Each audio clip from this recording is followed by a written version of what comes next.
त्यानंतर एक नजर टाकूयात हेडलाईन्सवर। Headlines brought to you by Chitale बंधू।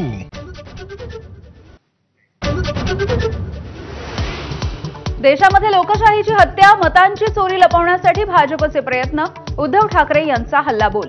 तर जनादेश धुडकावणाऱ्यांनी आम्हाला शिकवू नये, मुख्यमंत्री देवेंद्र फडणवीसांचा पलटवार।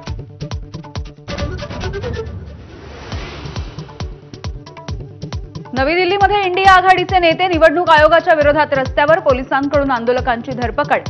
निवडणूक आयोगानं शुद्ध मतदार यादी जाहीर करावी, राहुल गांधींची मागणी। 15 ऑगस्टला रायगडमध्ये अदिती तटकरे तर नाशिकमध्ये मंत्री गिरीश महाजनच ध्वजारोहण करणार।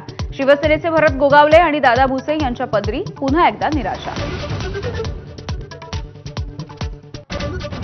फेकलेले तुकडे घ्यायचे नाहीत अशी वडिलांची शिकवण। गोपीनाथ मुंडेंच्या पुतळा अनावरणाच्या प्रसंगी पंकजा मुंडे यांचं फडणवीसांसमोर वक्तव्य।